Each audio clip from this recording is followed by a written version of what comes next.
Hi നമസ്കാരം ഷാഫി. ഞാൻ എപ്പോഴും ഇംപ്ലിമെൻ്റ് ചെയ്യുന്ന ഒരു ഫോർമുല ഉണ്ട്, അല്ലെങ്കിൽ ഞാൻ എല്ലാവർക്കും പറഞ്ഞു കൊടുക്കുന്ന ഒരു ഫോർമുല. അത് എന്താണെന്ന് വെച്ച് കഴിഞ്ഞാൽ, ഒന്ന് video, social media, WhatsApp automation, AI equal to growth എന്നുള്ളതാണ്. കാരണം ഇതിന് അത്രയും പ്രസക്തി ഉണ്ട്. പ്രത്യേകിച്ച് ചെറുകിട സംരംഭം എടുത്താൽ വീഡിയോ വേണം.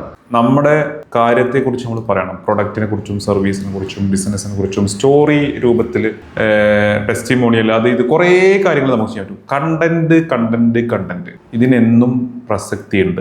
അത് സോഷ്യൽ മീഡിയ ഉപയോഗിച്ചുകൊണ്ട് നമ്മൾ ചെയ്യുന്നു. കാരണം ആ ഒരു സംഭവം നമ്മൾ മറ്റുള്ളവരിലേക്ക് എത്തിക്കാനാണ് ഈ ഒരു സോഷ്യൽ മീഡിയ ഉപയോഗിക്കുന്നത്. ഫസ്റ്റ് ആഡുകളും പെയ്ഡായിട്ടും അല്ലാതെയും നമ്മളവിടെ കൊടുക്കുന്നു എന്ന് മാത്രം. പിന്നെ ഇതിൽ നിന്നെല്ലാം വരുന്ന കാര്യങ്ങൾ അത് സിമ്പിളായിട്ട് വാട്സപ്പിലേക്ക് വരുന്നു. അതുകൊണ്ടാണ് ആ വാട്സപ്പിനെ ഉപയോഗിക്കുക എന്ന് പറയുന്നത്. അല്ലാതെ ഇപ്പോൾ ലാൻഡിംഗ് പേജ്, വെബ്സൈറ്റ് ഒക്കെ വേണമെങ്കിൽ ഉപയോഗിക്കേണ്ട എന്നല്ല. പക്ഷേ ഏറ്റവും സിമ്പിളായിട്ടും ഇന്ന് ഏറ്റവും റെലവെൻ്റ് ആയിട്ടും നമുക്ക് നമ്മുടെ കസ്റ്റമേഴ്സ് ഉപയോഗിക്കുന്നതുമായിട്ടുള്ള കാര്യങ്ങളാണ് ഞാൻ പറഞ്ഞുകൊണ്ടിരിക്കുന്നത്. പ്ലസ് നമുക്ക് കുറച്ചുകൂടി ഈസി ആക്കാൻ ഓട്ടോമേഷൻ, AI പോലുള്ള കാര്യങ്ങൾ ഉപയോഗിക്കും. എന്നാൽ തീർച്ചയായിട്ടും നമുക്ക് ഗ്രോത്തിലേക്ക് വരും. മാർക്കറ്റിങ്ങും അതിൻ്റെ അനുബന്ധ സംഭവങ്ങളും ഫസ്റ്റ് ക്ലിയർ ആയി കഴിഞ്ഞാൽ ശരിയാവും.